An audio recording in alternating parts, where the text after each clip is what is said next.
You're listening to the Energy is Love podcast. Now I'm ready. Okay. Ooh. So the thing I'm that plugged I say, in. because normally I would do this before we started recording, but we get to light the inaugural brand new candle in the brand new podcast studio, in the brand new place, everything brand new. Everything brand new. So go ahead and light it up. I get to do it? Heck yeah. Man, I want to do it together. Where are the blue candles? We need to do it together. Okay, grab my hand. It's important to me. Okay. No, like, come over here. Like, ready? Let's. Oh, fuck. See, we spilled already. Go ahead. We did? Yes, we did. Okay. Here we go.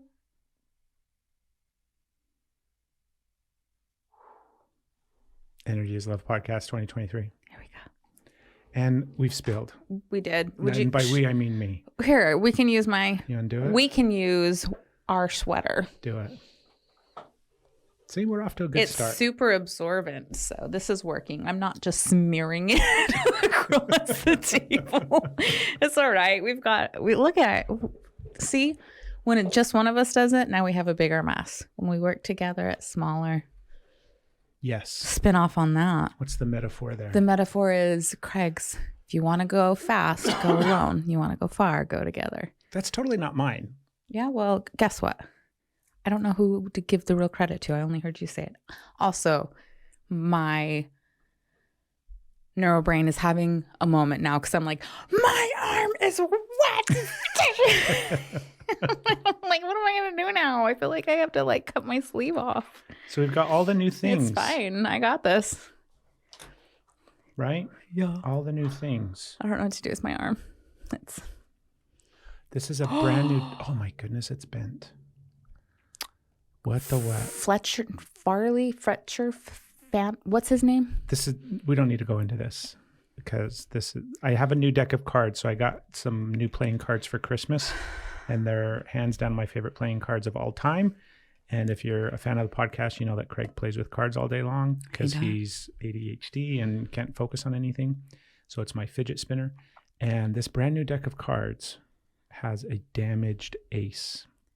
And if you are a fan of Craig, which, come on, who isn't? We know that his brain is breaking right now. I don't know what I'm going to do. I'm frozen in this moment trying to decide if I'm going to cry or like somehow, I don't think, there's no way I could have. Anyways, like I said, we don't need to spiral. It's okay. It's going to be okay, people. It's going to be okay. We're going to get through this together. We can do hard things. Yes, but now it's a marked card and it's going to stick out and it's like I'm going to fill it and it's going to get worse. And so I think we may just need to get another deck. Maybe we'll right now. Do we need to hit pause? Yeah, we're going to push pause.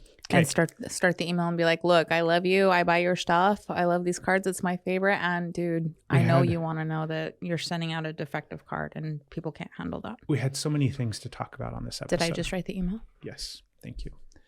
First and foremost, we're in a new state.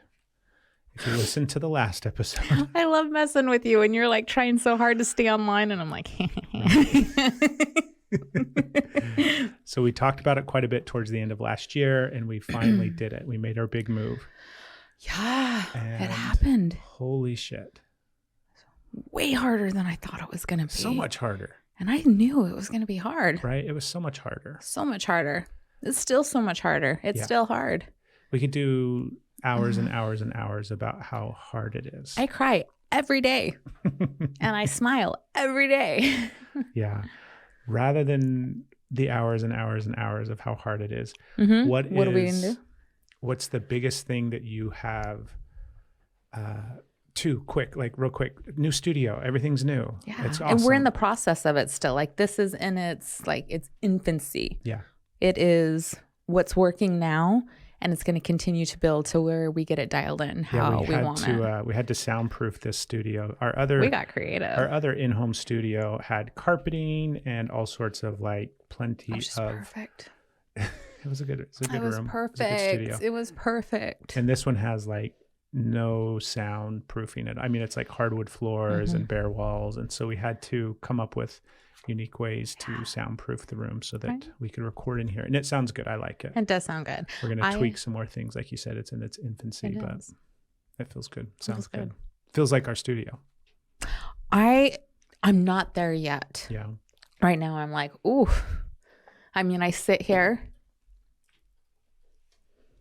Doesn't quite feel like it. Like you said, you cry every day, Every right? day. So definitely some tears on this episode. Warning, trigger alert. If crying makes you cry. You know, that wasn't a thing that I ever had. I wasn't a sympathy crier. Mm-hmm. And I always felt like I was broken for that, you know. But then I would realize like the healthy aspect of it too is like when somebody's crying, they get the space to cry. They don't need to have everybody like trigger. It's not like I'm like a sympathy vomiter. You know, the one person throwing up doesn't feel better when everybody else starts throwing up. They're like, oh my God, I made everybody throw up. Anyways, I now like, yeah, okay. Keep going. I not only do I cry over everything, like everything, I like nobody cries alone around me. If like I even sense somebody having emotions, I'm like, I can't help it. So like I feel the way I'm looking at that though, Mm-hmm. are you ready for this? It's like there's a couple of different layers. There is like my heart is like everything that just happened, all the strength that it took and how of an emotional of a move this was and how freeing it was, but how incredibly difficult it was to do this thing that was for our health and our benefit, comes with a massive amount of grief. And my whole life was programmed to avoid grief and prevent grief. So having to sit in it is like, I don't have, I don't know what I'm looking for. Like, I guess like anger. I don't have a fuse anymore. So instead of having like this time before I start crying, I'm like, no fruits, I'm bawling. Yeah. And I look at it as I have shed so much and like I'm working through so much trauma and healing so many parts of me and my soul and connecting to my feelings that now I'm tapped into them. So instead of being numb and not feeling or only crying, like I'm feeling it all. So that's a huge it's benefit. not that my fuse is short as much as like, oh, I can just feel everything. And this is new to me. Yeah. So I'm like, man, you name it, I cry. Car commercial, I'm bawling. Like it's just good. It's good. Lots of people cry over car commercials. It's okay. I think you're doing great. Thank you. So are you. Tell me a little bit about you. What are you noticing that's like a thing that you're... So I think for me, the grief, I don't have as much grief as you do. I am very excited about this move and I'm excited to be here. We're in Tennessee, by the way. I don't know if we ever talked. I think we talked about that. Tennessee. Anyways, we moved to Tennessee. Yeah. And the things that's like what's coming up for me is we had all of that chaos towards the end of the year of moving and everything that we had to do and all the stuff that took place. And then like when it finally came time to actually pack up and move and get into the van and start driving out here, it was again just like an extended period of fight or flight.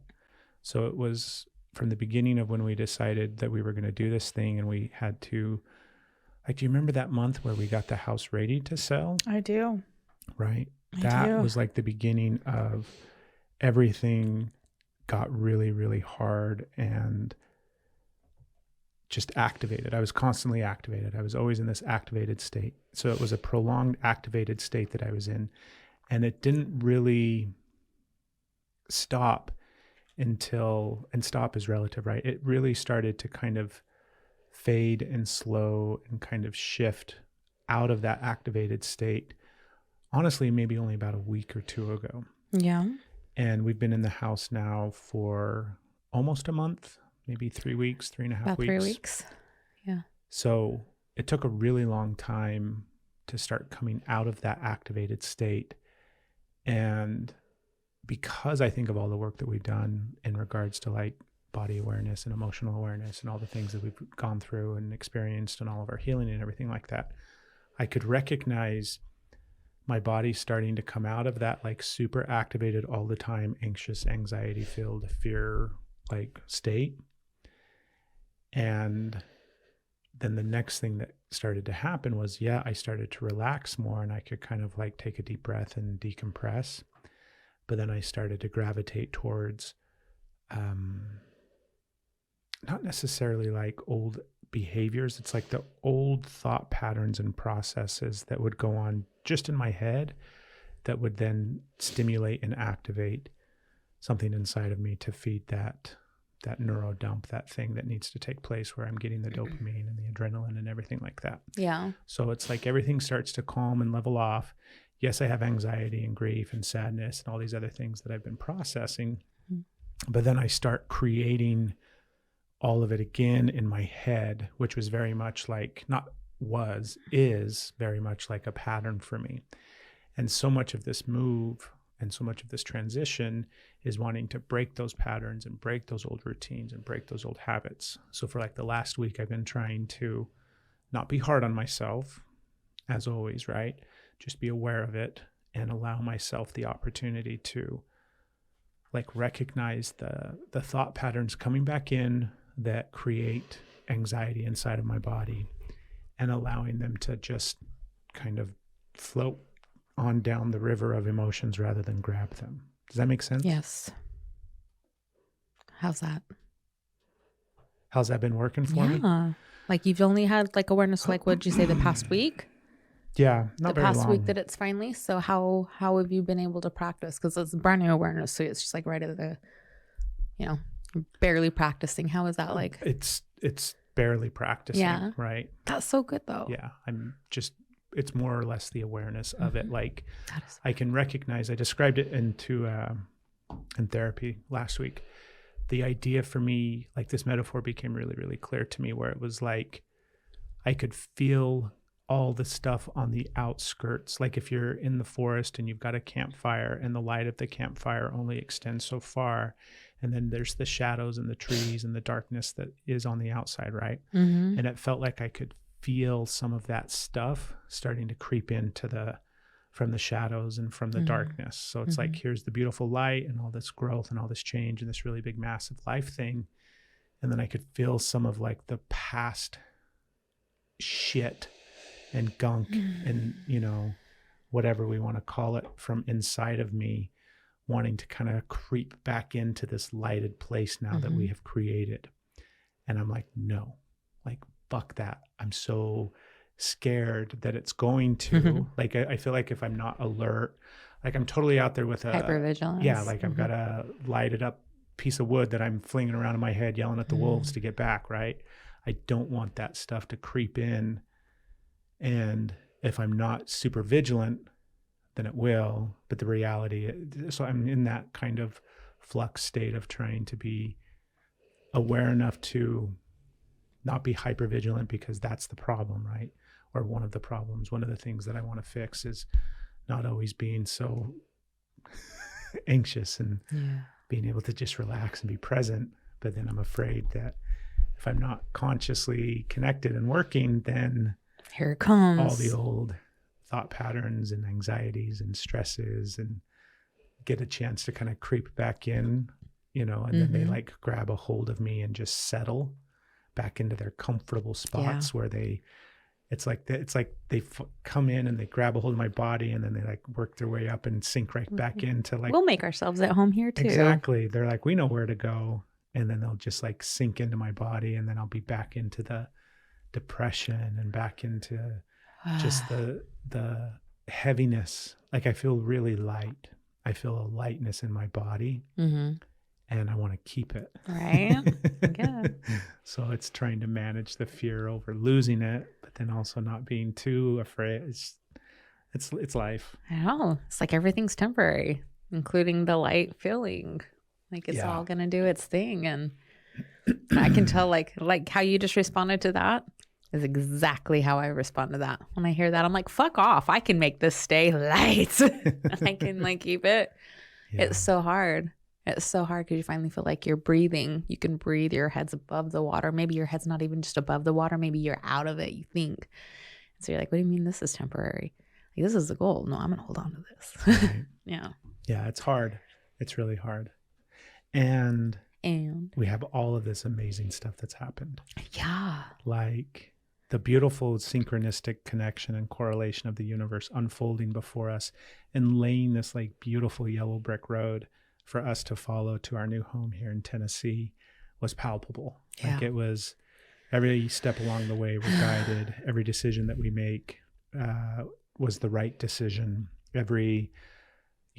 just everything has worked out in our favor since we've been here. And even before then, right?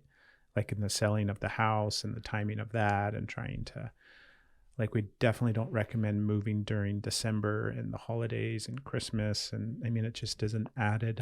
It's so us though, isn't it? Like this is the last time we moved last time. It was during the same time. It wasn't quite the move though. That was we moved, one town over. Yeah. It was like 9 miles away into, we moved at the end of anyways. But yeah, like it worked out that way. Like we weren't like, when's a good time to move? Let's plan it for Christmas. That's just when the offer came in. That's when the closing came in. That's when everything worked out. It just worked out. And because we had so much, like we just trusted and just went with it. We're being guided.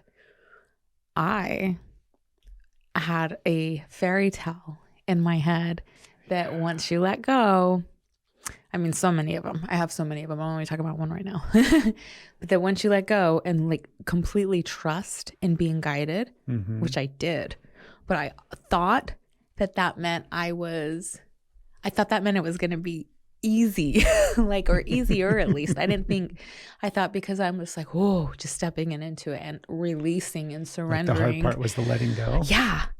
And I'm like, and it hurts and it's hard. And like, what do you mean? Like, no, I did the thing. I let go. I shut all this stuff. I completely trusted. And I have to feel everything still. And I have to cry. And I have to figure out how to heal through this and sit in grief and let it be hard. I have to man, I didn't know I still had to do all this stuff. I thought that was the stuff. That's such a thing though, right? The idea that like we resist and we resist and we resist and we push away and we push away and we push away and we avoid and we avoid and we avoid, and all of that resistance to the thing, right? Whatever the thing is. For us, it was the move and the moving and all of the stuff that came in conjunction with that. We had a lot that happened in that time frame that we haven't even talked about that was, Yeah. Man. And we got some grief lessons. And then the idea is let go of that resistance and just allow the universe and the world and your life to just be what it is and to flow along the way that it's supposed to flow along. And I totally agree with that. I do too. Like that's the whole thing that we recognized happened, right? All along the process, it was just like, I don't know what to do. Universe, you got this one, and I'll worry about making breakfast, right? And it did that every single time. It took care of it. Yeah. But like you said, I think that's the other part, right? We always want it to be easier than it is. Yeah. But like, think about it from this perspective, right? Although what we had to do was really hard emotionally, and it still is emotionally difficult and challenging, it's also really easy. I don't know that I resonate with it being really easy. I'm trying. The idea, hear me out. Okay. The idea is the letting go of was like this really big fear over we're going to do this thing. And then you let that go, right? Yeah. And I would argue, and this isn't me like playing devil's advocate. I mean, you're the one talking, so if you want to argue with yourself, go for it, dude. I'll just watch. I'm just thinking about this perspective of how we have to let go. And I would argue that all of that difficulty that you and I are both continuing to feel, I'm not just saying you're feeling it, I'm feeling it as well, is still our resistance and still us not letting go. So we let go of what we thought was this really big thing, and it was, and then we expected it to be really easy after that part. And then we're still struggling in the difficulty of this experience and the emotions of it because we're not letting go into those, like letting go into an emotion. Yeah. Letting go into this grief, letting go into the sadness, letting go into the anger, letting go into all of these different things. And I think that resistance is probably what we're still experiencing and feeling. Let me sit with that. Because I know for me, it's totally what I'm doing. Yeah. I have a big, as always, I hate that this is kind of my pattern, but I will just let all of these big emotions marinate for a really long time in hopes that I don't have to feel them. And all your internal processing. Right. Yeah. I'm thinking about everything instead of feeling Oh, everything. I'm feeling it.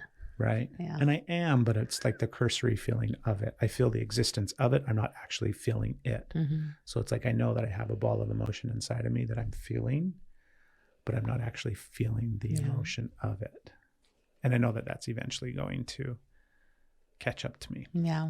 It's what's hard for me about that is I in order for me to feel this big quote unquote ball of emotion inside of me, I have to identify it first. So then I know. You have to analyze it before you can feel it. Well, it's like I can just feel the weight of unfelt emotion inside of me.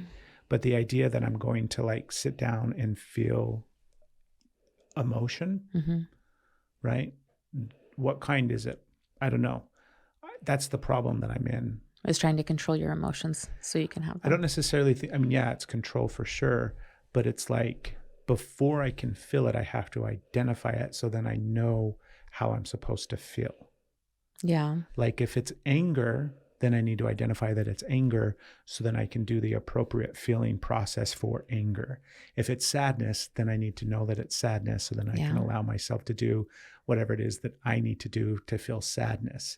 If it's grief, then I need to know that it's grief. So then I know, okay, now I'm going to sit down and feel the grief of this. The grief of what? I identify what the grief stems from. Now I know how to go through the process of feeling the grief. Instead of just sitting down and feeling the emotion and allowing I think that for me, I feel like I'm talking a lot, but this is really resonating with me and making a lot of sense. No, you're doing good. I think that's the part that I have to let go of is this incessant need to identify what it is before I can actually allow myself to feel it instead of just being okay in the feeling of whatever it is. Yeah. Like whatever the emotion is, whatever the universe has for me, I have to be okay with feeling it and letting it in. And at this point in my life, good to know that we can still hear the motorcycles as they drive by. I was worried about that. So that's good to know. It's really quiet out here. So I was afraid we weren't going to have that. But yeah, I have to identify it before I can feel safe enough to feel it. And that makes total sense. It makes total sense. From like this whole trauma healing and inner child work and all the stuff that we do. Like that makes so much sense. It makes like it's like acceptance too. I'm like, okay, of course that's how you feel. That's okay. You can go through it this way. But then at what point do you get to like let go on another level of that and just like you were saying, let the emotion be, let it be felt, let it come out and let the emotion like tell you what it is instead of you like, okay, you're going to go here. You're going to go in this box. You're going to go here. Like allow what you're truly feeling to come out and identify itself to you instead of the box that you put it in to make it acceptable for you to feel. You're like, safe. Okay, now I know I'm allowed to feel that. That's okay. I can do this. This isn't going to cause me pain. This isn't like I'm going to feel this and instead of like the letting those emotions just be wild and be felt for a while. Like that won't last forever. But while you're learning how to actually allow them to be felt, maybe you let them just learn how to be felt and just come out and be messy and be wild and be unsafe and know that you're actually in a really safe place and it's okay for you to go through these emotions this way and it's okay for you to learn how to feel them and to be held and given space to spiral where you need to until you connect with them. Yeah. Okay. Well, Craig got some clarity. Right? Yeah. That's good. How about good. you? Should we find some clarity in this conversation for Steph? I was trying to think about like what you said before, on how it applies, like the resistance to, and I'm trying to resonate what my truth is with that.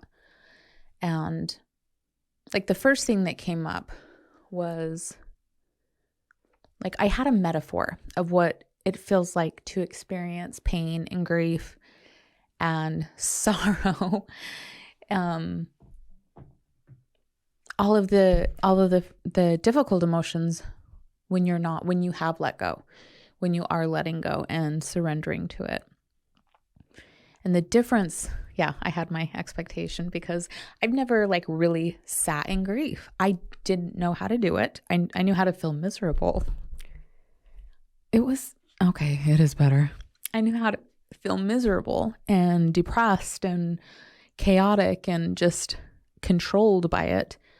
And so I thought I was experiencing grief because I was, anyways, I don't need to go into that level. I'm feeling super in my head now. I fixed the mic and I can hear myself better. I'm like, I can hear the words I'm saying, and it's like you're talking and people can hear you. Suddenly I'm on a podcast. Throat shut off. So learning how to do that, I think the difference that I've experienced on how I am letting go in this is the grief, the emotions. They don't feel as dramatic as this is going to sound. It doesn't feel like burning lava on you. Like, it's not sticky. It's not stuck on you and you can't get it off and it's just burning and hurting. And you're like this hot tar where you're stuck in it and just like drowning in this tar misery. It just is. And there's still room, which hasn't been before. There's still room for immense joy and happiness and love and just excitement and passion and motivation. So instead of being consumed by this or completely ignoring it and pretending, like, there's room for both. I am heartbroken and I'm elated. I'm feeling all of these things. I get so excited and I'm so happy. And whew, man, there's a lot that I'm dealing with. So I think that's the difference, is that it allows space for all emotions instead of being consumed by one perceived terrible emotion that you feel like you can't get out of. Yeah. And yes, there's still more letting go I have to do. The more shit we unpack, the harder it is for me to let go. The more shit we unpack, Like the literal, like the boxes okay. are stressing me out. Yeah. Like, how did we minimize so much, have one pod and still have this much shit? It's stressing me out. I can't handle like all the clutter. I got really used to having space to be able to breathe. And I'm like, whew. We can literally just toss boxes. I know, but like, there's things like art the kids made. I'm not risking that. Yeah. Yeah. So it's the stance of I'm still continuing to get rid of stuff, even though we already got rid of stuff. I'm still continuing to say, doesn't matter if I like what, and I don't know. Okay. There's still a lot of letting go to do, but that's my, I like the awareness that you can feel both of the, both ends of it, right? Yeah. The grief and the sadness and the really darkness. Mm-hmm. And this other end that's like just full of light and excitement and happiness and all the new things that we get to experience. And like, it's so fun to get to explore this new place and see all these new things and get to go through new things. And that like that dynamic, that lesson of being able to feel both of those, I think is a really high level, like adulting / spiritual growth thing. I think I'm almost ready for a filing cabinet. Freaking adulting. Give you a place to organize all Right? the shit that just Look needs at to get me. thrown away anyways. Right? Stupid taxes. We were going to record this episode yesterday because we've been chomping at the bit. Yeah. And then what happened? And then we are in Tennessee. Right? What happened, Craig? What did we experience? Well, we experienced vicariously because it wasn't like it was in our front yard. Thank goodness. But there was a tornado in the town that we moved to, and it was maybe 5 minutes down the road from us. Mm-hmm. And from our son and his school, it was in between. We had a tornado in between us. So there was a big storm that rolled through here the other day, and clouds and rain and all, a storm. I'm right up. Lions and tigers and bears. Oh my. I don't need to describe a storm more than that. But it was interesting because although like we didn't see the tornado, we didn't experience it. It wasn't anything like that, thank goodness. And nobody was injured. It did some property damage and some down power lines and stuff like that. As far as tornadoes go, like Right. Seemed no pretty injuries mild and not too that we're aware of. correct. Yeah. And I think that, like, what did it bring up in you? The experience of So many things. because it's the like I think that it's the new experience of being somewhere else, right? And we're getting like there was stuff that used to happen in Utah that were like whatever, and then I'm sure some people that would just move there would be like, oh my god, What the? This is normal for you? Right. Yeah. Yeah. It's like trauma. I'm like, yeah. I'm like, oh, this is weird. Oh, okay. I'll look at that. I thought this was normal. Not everybody. Okay. Like I wasn't too nervous about it, but then at the same time, I don't know. I have this weird, I think part of the problem is I have this like, because the movie Twister came out in the 90s when I was in such an impressionable age. It was like during that time period when you're a teenager and you're trying to like. Did you think you were going to fall in love in the eye of a tornado? I didn't think I was going to fall in love in the eye of a tornado. That's sweet. But I definitely wanted to chase tornadoes. Yeah? Well, I definitely is that why wanted, we moved to Tennessee? Tricker. I definitely wanted to go and chase tornadoes with Bill Paxton and Helen Hunt. Do you still want to go chase tornadoes? There's a part of me that is very interested in them as like this thing from like the perspective of nature. Like it's like I like observing the power of what nature is, from like a beautiful, powerful waterfall, the ocean. Sometimes like, it's not to say that,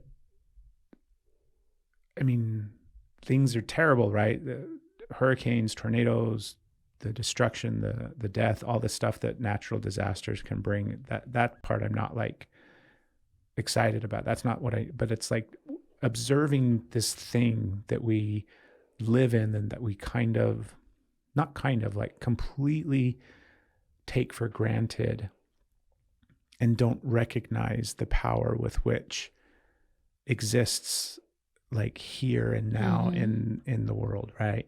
Like the truth of the matter is, it doesn't really matter what we do as a species, what we create, what we build, what we, surround ourselves with. It really doesn't matter in the sense of like 1 minute it's here and the next minute it's gone. Yeah. And that is just a reality that exists on the planet because of the force with which nature exists, right? So I'm fascinated by that. And I like to look at that. I like to get close to that. Like it's definitely a part of me that is that adrenaline junkie and all of those things that's really unhealthy, but really unhealthy is maybe too strong of a word, right? So there's an aspect of it that's that, but then there's also just like this appreciation for what all of this is, because like literally, I mean, we've talked about this. I don't know if we've ever talked about it on the podcast, but it's like if suddenly like 1,000 years from now, like if everything just stopped right now and we stopped like building, you're looking at me like I'm on some weird tangent. No, I'm just trying to figure out where we're going. You're like, I thought we were talking about what it was like experiencing a tornado. No, I'm saying like Mother Nature has the ability to just wash away everything. Yes. It takes everything and it goes, clears it out, and then it regrows something new. And I'm fascinated by that power that it has. And the fact is that process of washing away and then regrowth usually takes time. And she can also do it in a blink of an eye. In an eye of a tornado. Yeah, or in the instant. In a fire, in an earthquake. Exactly. In a hurricane, everything. Yeah. She can just like. And I think that's a really good, like refreshing reminder. And so that's kind of what I was thinking about yesterday was I was activated for sure. It scared me a little bit. I was nervous. But then there's also another part of me that's like, I wish we maybe could have seen that from afar, right? And observed it. Is it okay to also be fascinated and impressed and curious about these things? Yeah. You're not sitting here saying like, oh, like death and destruction. Like it does cause that, and it's totally it's so sad and it's so scary, and it's like the both. This thing can be very destructive and very beautiful. There can be both. So back to my question. Okay. Do you want to go chase tornadoes? Do you want to see them? You don't want to do that? No, I don't want to like make that a thing. Right. I mean, Okay. we got a GoPro, so. I don't mean like you and I not knowing what the hell we're doing. I'm like, you can pay people. That's me getting on the computer and logging it on and requesting a tornado tour. You can like book a cart. Is that a thing? Where you? They made a whole movie about it. That's not what that movie. But there about. are. That's not the thing. like They're called storm chasers. Yeah, I believe. that's a thing. But I thought you were talking about like some sort of event that your experience where you pay $500 to ride with the storm chasers. Well, if it's $500, then no. That's not what you're talking about? No, yeah, kind of like that where you go on like there's a bad weather day or something, and I don't want to like try and extrapolate this thing that I have no information on that I think is a thing that might not be a thing. Okay. But I thought it was a thing because, you know, I'm in Utah and I've seen them on TV, so I'm like, that's got to be real, right? Well, storm chasers are real. Okay. There's people that do that. But now whether or not they do that. So they can see like the storm cells. Yeah. And then they watch for the nipple to form and the spin and then it's a tornado. Yes. Yeah. I think that's a thing. Oh, mm-hmm.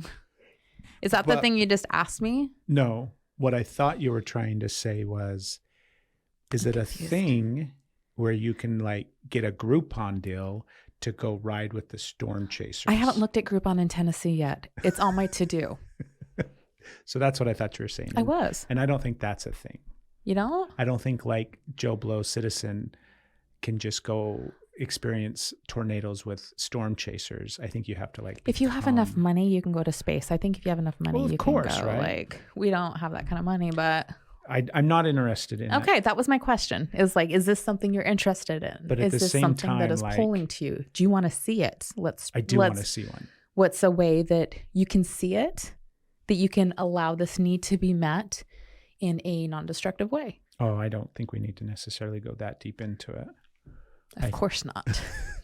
I just surface. think it's excuse me, surface. Well, we don't need to like accommodate this thing, right? It's not something that we need to now prioritize as Craig getting the chance to see a tornado in real life. Like I've seen tornadoes. Boy, are we catching the metaphors with all this? We don't need to prioritize a need that Craig might have. This might be like, no. But that's not what I'm saying. This what isn't like saying? some super strong need, right? This isn't some That's what I asked. life thing that needs to be fulfilled. I'm just very fascinated by it.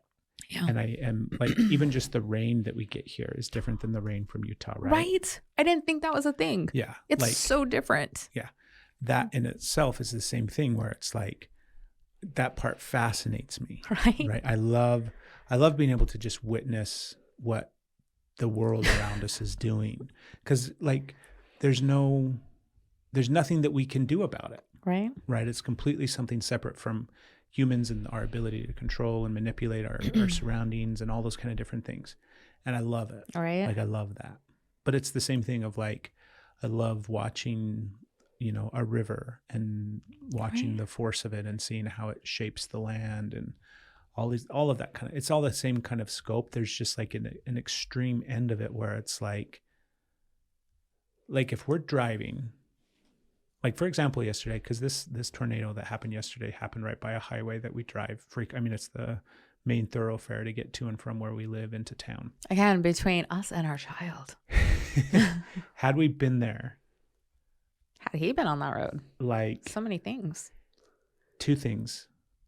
I don't know if I would do it if I was with you because like I definitely wouldn't do it if we had the kids with us or our son with us. But I think that if I was by myself, then I would stop and watch. As opposed to like seeking shelter? Trying to get away instead from of doing the safe, healthy things in an emergency. How come? Because I want to watch it. I want to see it. Well, I want to be like as close to it as I can be without being in danger. Seeing how you have so much experience with tornadoes, you definitely know how to handle them safely. Do you know how many times I've seen Twister, baby? Okay. I've got all the experience with tornadoes. Other than that college, that degree that you have. I can quote fucking lines from that movie. So that brings me back to my point of we got cows. It's the same girl. You get to have needs. How can you express them? How can you experience them? I want to watch that movie now. We can totally watch it when we're done with the podcast. Back to my question that we keep coming back to. If you would put yourself at risk to do it. Yes. And you realize that it is a risk because you would not put your family at risk. By the way, not at all taken into consideration like the value that you have and that you being at risk is harmful to the people that you love because, and I'll speak to that because you seem to take, your own value and not see that. So that's why I'm just speaking to the people that you love as it being a thing. Why let it build to something that would put you in an unhealthy situation when you're just allowed to experience it in a healthy way? Why don't we look at ways? Healthy or safe? I feel like those aren't always interchangeable. Sometimes safe is. I don't think there's a healthy, safe way to experience a tornado. Well, I don't know. I guess that's a perspective. I don't share that perspective. You think there's a safe way to experience one? Well, I think we did yesterday. We experienced that tornado pretty safe. Not a thing. We didn't. Sure did. We didn't even when know I was what talking happened. to Stevie about it, I was like we didn't even lose cardboard boxes that were on the side of the garage. Like we were fine. Yeah. We were not affected. We got some rain. There was at one point when we were sitting there because like the storm was pretty intense, and I looked outside and I saw a leaf in the air. Yeah. And it was, I don't know how to, like, part of me feels like I'm projecting this now, but I'm really not, because in the moment I was, the leaf in the air was moving differently than leaves in the air normally move when they're moving. That's cool. Does that make sense? Yeah. Where it was like hanging in the air and almost like, it wasn't spinning. It wasn't like anything like that. It was. That is freaking cool. Like if you see when I mean, I'm trying to describe something that we all know because we all look outside. You know what a leaf leaves. looks like blowing in the wind, but what does it look like when it's like still? It wasn't floating. No, what was it doing? Still, it just wasn't being blown around like it Yeah. would normally be blown around. And I thought to myself, I'm like, that's kind of weird. And then in the back of my mind, I had this little itching thing of like, I wonder what it's like.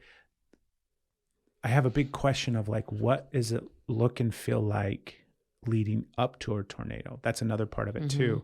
And this is like totally integrated into pressure. Survival, right? Yeah. I want to know some of the things that we need to pay attention to because I want to know what we need to do and where we need to go and go to safety. What we need to teach our child. And I also want to know what to expect so then I can kind of like if I'm in the right place at the right time and like suddenly the leaves start floating around me, then I'm like, sweet, here we go. Okay. Why don't you okay. What are you trying to get me? I don't understand. I'm not trying to get you anywhere. You get to do you. I know, but I feel boo. Let's leave that in 2022. How about I don't that? think so. It's so much fun. Let's not bring that one to this year. It's so fun. What do you not want to bring to this year? What do I not want to bring to this year? Yeah. Like, what are some things that you want to leave? Let's do this. Are you ready? Okay. Just kidding. No, I'm like, there's a lot of shit that we already, I'm not, I want to continue moving on a healthy trajectory, developing healthy habits, taking care of myself in healthy ways. And I keep saying healthy because that's so important. There's not a right or wrong way to do it. I'm trying to identify what is healthy for me. And I want to keep moving forward that way. So it's not so much I'm like, what do I not want to bring? I mean, there's a whole lot of shit that I obviously don't want to bring. But I'm working really hard to not focus on that because I feel like that is just like, whoosh, like those sticky hands and pulling it in like, stay back there, come along. It's not. What about like from, because I understand what you're saying. I totally agree. Yeah. But what about like from this perspective of, I guess I'll give you my example. Like we had this, when we first got to Tennessee, we were staying in an Airbnb. Which one? Right. We stayed in a terrible Airbnb that got a terrible review from us, but that's not important now. It was so bad. We stayed in a wonderful Airbnb. We did. That was super great and amazing. And Thank you, Stacy. when we were there, we went for this little hike. So we got outside in nature and we went and explored and we found this cool like hike up into the mountains and by a river and waterfalls. It was really neat. It was the middle of December. Yeah. which was awesome for us, right? Because Right. we're not used to being able to go hiking Right. in the middle of December. Anyways, we made this statement of like, oh, we should do this every week. Every Sunday we should get out, whether we go there, whether we go, like every Sunday we should, create this new habit. And we haven't been back since then. We haven't. It has rained a lot and we did move. Yes. And So part of what I want to leave in the past is this thing where I will, and I'm not just saying it in the context of like our family and the things that, you and I like do this together too, where we like, we're going to do this thing and then we never do this thing. But this is my own habit where I will have a thought about something that I want to do, that is I'm excited about, that is healthy for me, that is like a beneficial life thing that I might do once, I might do twice, and then I will just carry around the thought and the negativity of I'm not doing this thing that I wanted to be doing. Now it's a way to punish yourself. Exactly. Okay. So I don't want to, yes, I want to let go of the punishing of myself, right? But I also just want to do the thing. You can do the thing. You're allowed to do the thing. Right. I just want to do whatever it is that I decide is the thing, instead of like not doing it. So that's one thing that I want to really like practice and bring awareness to, and hopefully be able to shift out of that type of patterning where I will not do the thing that I want to do.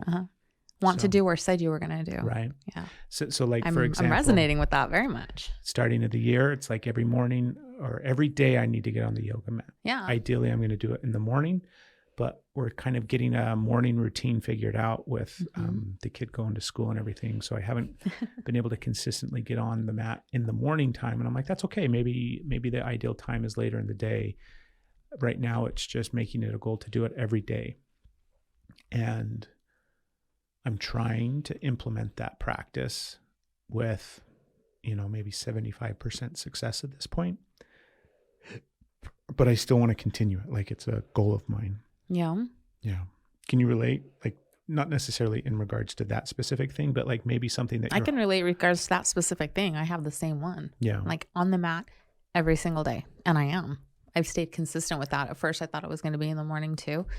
And too many variables happen that throws me. And then if I can't do it right then it doesn't get done. So I have allowed those variables to not, like I say, I'll get on it wherever. And depending on how I'm feeling too, depends on what I do. Sometimes I get out there and do this big old routine. Sometimes I get out there and I just practice a short one. And I had a really, really like emotionally charged day. And all I did was like, I went and stood on the mat and I stood in mountain pose.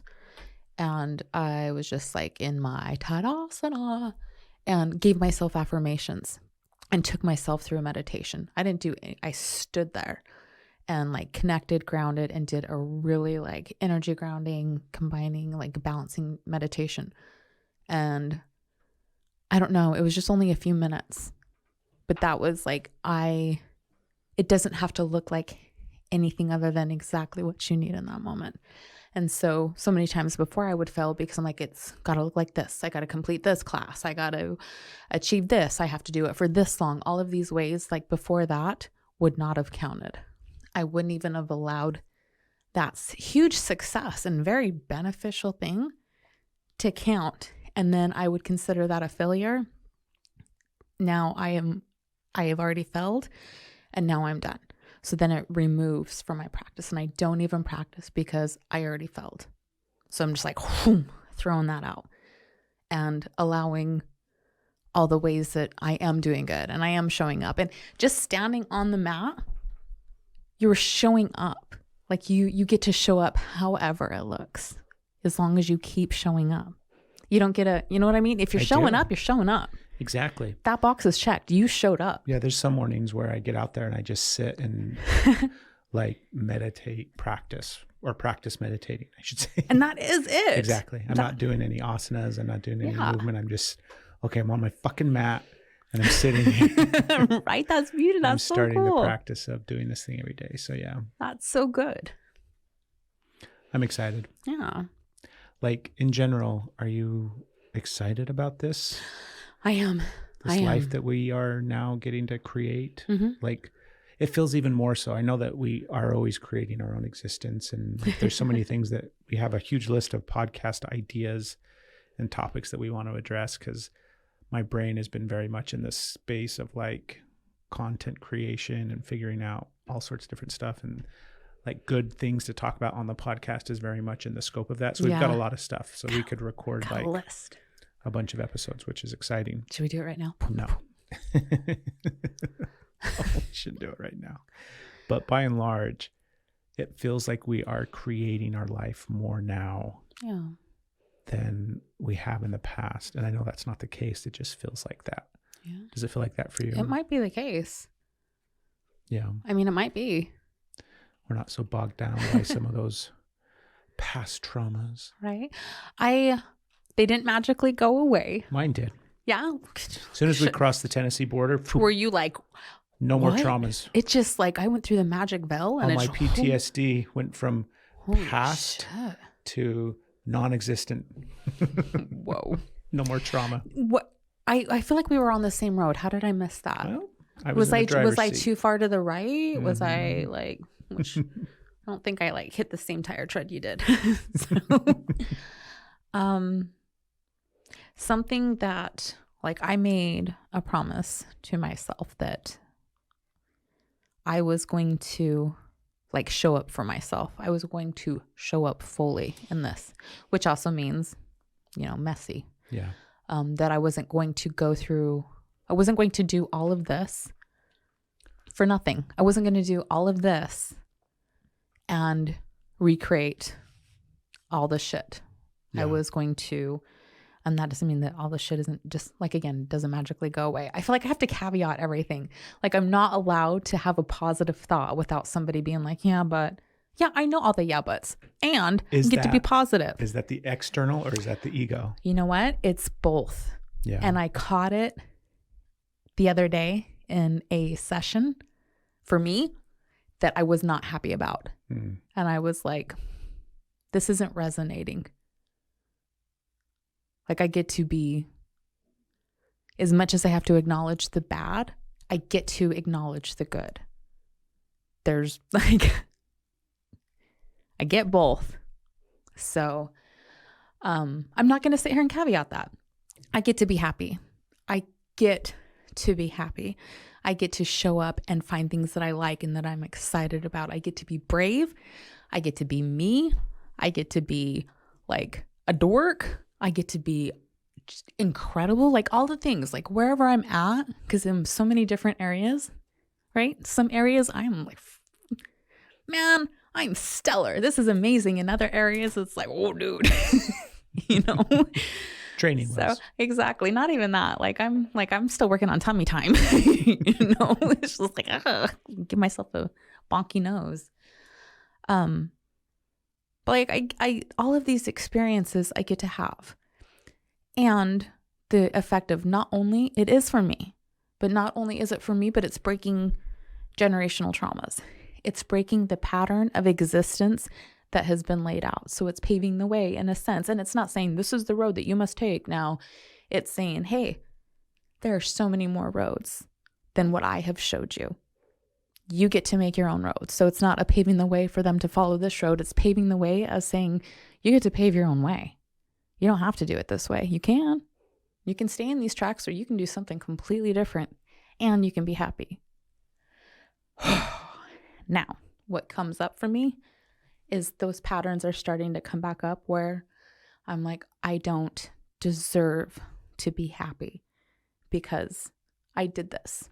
Because I did this thing for me and for other people, but I did this thing that caused other people pain. Now, it's really not fair for you to be happy. And I'm like, that's stupid. Right. Right? Is it going to make it better if you're really suffering and sad? Right. No. And if somebody's going to do better if I'm suffering or sad, I don't really need to think about their feelings because the people that really care about me and love me want nothing but the best for me. Right? They want you to be happy. Yeah. And they show that. That means you are learning to care and love about yourself. I am. I'm so grateful. Thank you. Like, I'm grateful to be your partner. Aw. I'm grateful to get to experience that, like, along with you, and to get to watch you go through that growth and that expansion. And like, I love watching you learn how to love yourself. It's a really beautiful train wreck. Yes. Thank you for seeing me. We're going to do a new thing too. I didn't mention this to you. Don't panic. It's not bad. I'm like, I'm watching the We're leaves. doing this new thing where we have sex live on camera every episode. I did. My face totally panicked. No.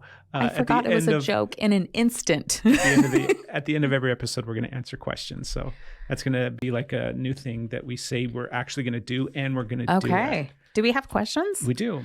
Sometimes it's somebody like, didn't tell the other person so they could be equally prepared in the questions. I know. Sorry. Why? But sometimes it is. Where am I going? Okay. So this question, so the idea is that the new segment will come up with like maybe a song or a dance or a segue into the new segment, like a listener question and something like that, right? Shut up, babe. I was just so confused. Okay.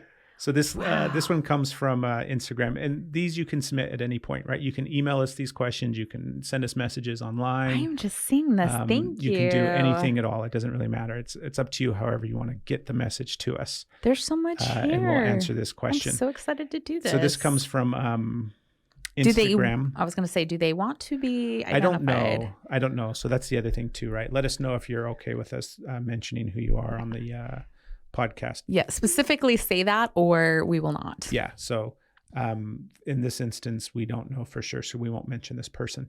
And just to kind of sum their question up, because there's a lot here, and we're definitely going to make a point to reach out and give you more in-depth kind of follow-up with your question, because there's a lot. But the overarching theme of this question is that, I'll just read some of it. So people that have a diagnosis on the bipolar spectrum, paranoia spectrum, BPD, ADHD, etc., they think that they have added layers of complexity that may be contributing to their responses in relationships. So we'll kind of leave it at that, even though this question is much more expansive. And I just want to speak to that specifically, and we can kind of elaborate on it a little bit.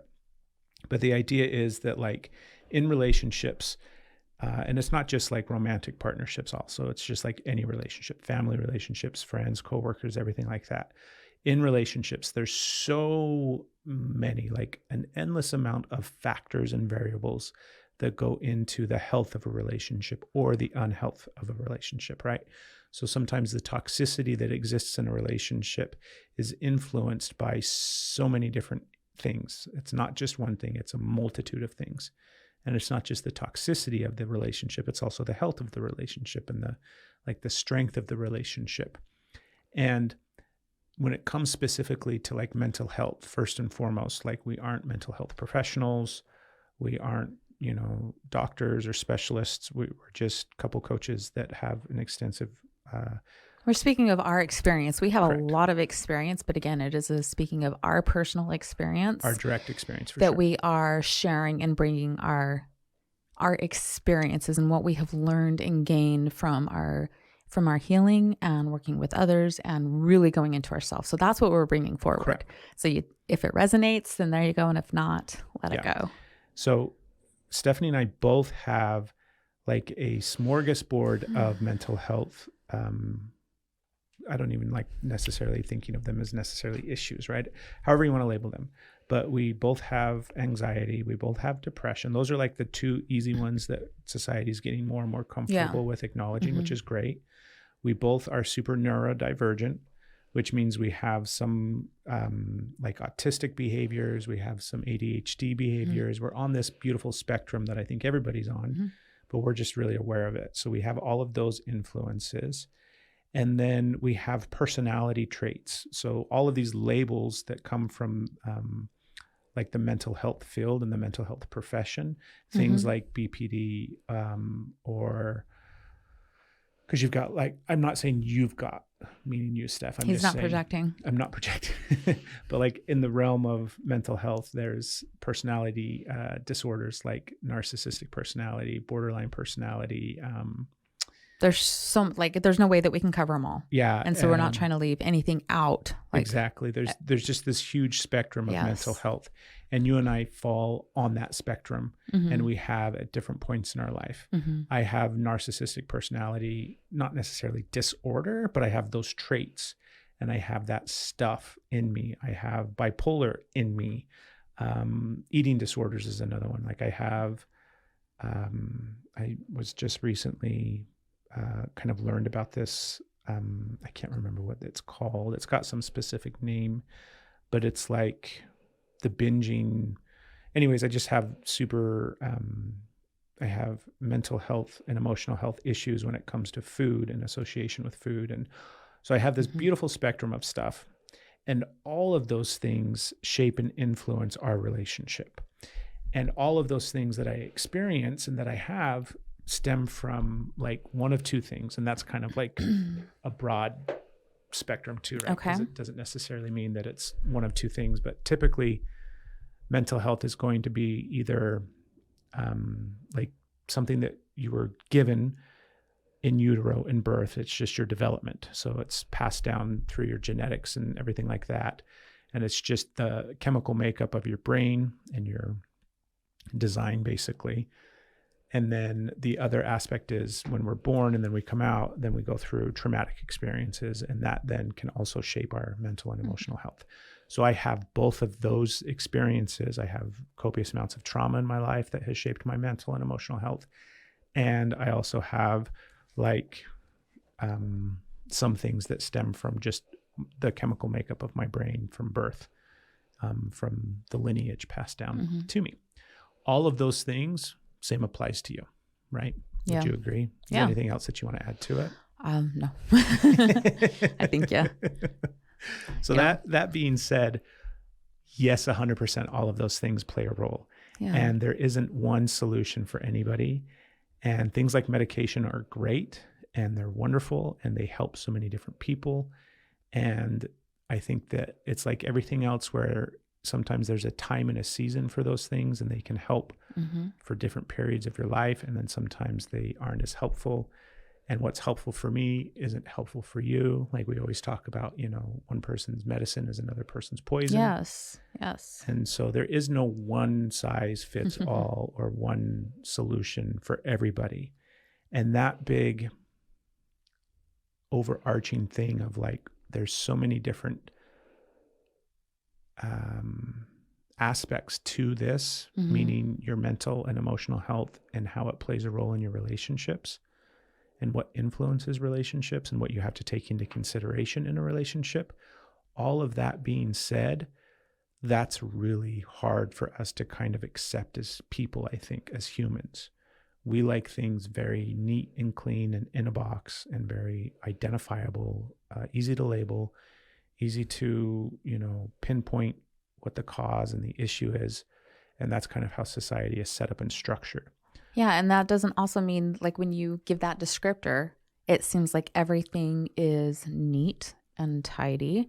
And that's not exactly the same. Like having it organized in a box can be a complete chaotic mess. It can be a doom box that only you know what is a part of. So if you're thinking like, oh, that doesn't apply because I'm, I have this, like I'm chaotic or disorganized, like it totally applies. It's the way that it fits for you. And so that's how society sees things from other people, is how does their reactions, their behaviors, their existence fit into my box of how I think things are aligned. And then when you project behaviors out, it's saying, I think this person should behave this way because this is what works for my box. And to really be able to step out of that and see people and all of their, wherever they're at on the spectrum gets to be that. Like they get to have experiences, and it's safe for them to have experiences and emotions and even in a sense, outbursts, because they are trying to figure out where they are. Something has unregulated them. Something has activated them. And as we talked about on some of the lives, when you are activated, and maybe I'm going off here on a tangent. It's not, but I'm just gonna keep going for now. Also, this comment, I'm going to go back and sit with where I can be fully present, because right now, unfortunately, I cannot be fully present with it, but I can still speak to it. When you are dysregulated, when you are activated, when you are going through an intense emotion, your brain, your frontal lobe does not participate in the conversation. It doesn't participate in your actions. Your rationale goes offline. And that obviously makes it incredibly challenging to show up the way that you want to show up. So when things go offline, you're not thinking rational. You're not thinking about how you want to be showing up or what really aligns with how you are. Things are going chaotic. And so when you see somebody in that situation, like giving them that grace. Now, this does not mean that allowing somebody to hurt you, somebody to violate you, somebody to take your safety away. That is a whole other conversation. But when you are seeing somebody that is having a reaction, having an emotion, just know that they are coming through, they're figuring out how to process. It is coming out, and their frontal lobe, their frontal cortex is not online. So there's things that you can do to get their attention. We call them pattern interrupts, to where you can get them to redirect their thoughts. And it takes your brain out of this pattern that is going on, this chaotic event, and kind of like goes, whoo, and looks over here. So try and think of an example. Give me a pattern interrupt, babe. Like, did you see, I don't know, what was that? I don't know if football's on or not right now, but did you see that game last night? So if something that was come on, what was that? Or what is this on the cup? Can you read this to me? I don't even know. Those are terrible examples. No, I can describe what you're trying to describe. Yeah? Give me a pattern interrupt, because it needs to be more shocking. Yeah, if somebody's really activated and they're really in it, and that might look like, they're talking quickly and fast, and they're like they're going around and around in circles, and they're getting really worked up, and they're talking about this experience, and and they just continue to get going more and more and more and more and more, and you can see that they're kind of not in the process, but they're in their diagnosis, they're in their manic state, they're in whatever the situation. They're in their the moment of where they are. They're in the moment of that building up, and you've already had a conversation prior to this, so you're coming at it from the perspective of you're helping your partner recognize this.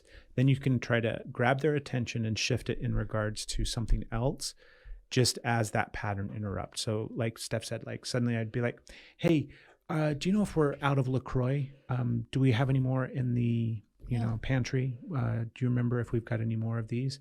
And it takes her brain, suddenly she has to stop where I'm at and really pay attention to some weird question out of the blue. And then suddenly we can talk about LaCroix. And like, that's one example of something that you can try. That doesn't always work. Sometimes it creates more chaos. I can. It's one of those things that really has to be discussed together in the relationship prior to an activated experience. Otherwise, that person might just turn all of that energy towards you, and then now we're in the thick of fighting and arguing when all you were doing was trying to help. Yeah, this is definitely like a bigger conversation on that. The point of that was being like that pattern interrupt is just ways it's almost a pattern interrupt for you when you are seeing them lashing out like this or spiraling out, and the compassion that you have and realizing they're going through something. So it's not a judgment on them not showing up. It's compassion in how, like, what they are experiencing in that moment. So having that love, having that support for them, and that is something that you do not have to do with your partner. That is a choice that you decide to make with your partner on whether or not you're showing up for them that way. Like, obviously you have the choice of whether or not you're going to have that type of a relationship, but that co-regulation or in that allowance of letting somebody experience something when they are willing to be accountable for experiences, when they are willing to have calm, rational conversations about things after. There's, I guess this is a conversation that we can go way deeper into that we're not really able to. So more along the lines of what the question also was asking, or what they were talking about in their question was, like, the accommodation isn't really given in society and in relationships sometimes to take all of this. Like we talked earlier about how there's so many aspects at play, right? What type of medication you might be on, what your diet is, how much sleep you're getting, your environmental conditions, your Are social you safe? Are programming, you in a safe your area? trauma from your past, your mental health. There's like this huge laundry list that just keeps going of what can actually be influencing you day in and day out. And society doesn't want to look at that. Society doesn't want to address that. And oftentimes we take that that programming that society has, and we play that out in our relationships, where you and I have both been guilty of that at times, where Stephanie might be going through this massive, like just now, right? This move, we settle here in Tennessee and you're going through it. I'm going through it. And I have to remind myself on the regular that like, there's definitely a narrative in my head at times where I'm like, seriously, like, come on, babe. Like, we're doing this thing. We made this decision. Get over it already. Right. But then I have to remind myself, I might have that thought process, but then I have to remind myself that it's not a singular thing for her. It's this huge, massive experience that has all these influences, all these different things play into what you're experiencing today. So I have to remember that where you're healing the trauma from your childhood, you're processing the grief from this, like that's all of this stuff at the same time. And society just does a terrible job of that. So I think it's really important for us to, I mean, it's kind of the old adage too, where it's like, you never really know what somebody's going through. So you have to remember that, like that should be everybody's tattoo, right? You just don't know what another person is experiencing in the day or what their life experience is. So it's really important to remember that. And that applies to your relationship. And it's not just the romantic relationship with your partner, it's all relationships. Your experience is yours and yours alone. And only you know what that is. Yeah. And sometimes, sometimes we even forget for ourselves that we apply that same societal judgment and thought process of like, we should get over this already, or, you only have one thing that you're facing right now, instead of realizing that you're dealing with a huge list of issues. So really give yourself the same accommodation of patience, love, support, all the space to go through your own process as well. So I think that just like one more little thing that's kind of harder to handle too is stop waiting for society to catch up before you can allow that shift that you want to see in society and yourself. Yeah. Like that's, if you're always waiting for the space to be created for you to step into it, you're never going to step into it. You just have to find your center and step into it. And with that saying, be the change that you want to see. Like that is such a common phrase. Be the change that you want to see. Be the person, be the presence that you want to see. And society will do what society is going to do. But what you have around you and how you choose to show up is up to you and not up to society. Right. Yeah.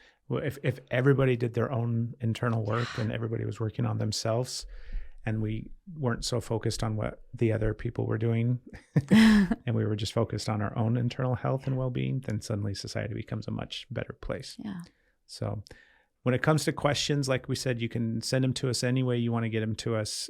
Let us know if you are comfortable with us mentioning your name or your, maybe it's your Instagram account or whatever on the podcast. And they can be relationship questions, emotional mental health questions specifically for us. Like if you're a longtime listener and you've got some specific questions you want to throw out, basically we'll do our best to answer any of them at the end of each episode. Yeah. In that new. And I'm really sorry that I didn't see that message beforehand. I'm glad Craig did, but you didn't get my full awareness and full attention onto that. I just found that information there. So again, I'm going to dive into that. So thank you for sending it that, and it matters. So I'm going to take my time to really go through and be present with what you wrote, and then we can go further from there. Yeah. But thank you for reaching out. Thank you, everybody, for listening to episode 340, brand new episode for 2023. In Tennessee. And we look forward to, we're so excited to be recording again and be back on the podcast. Can you tell by how fast I'm talking? It's like back to, this comfortable place of being here, and it makes me feel really good to do this show. So I love podcasting. Podcasting. Thanks, everybody.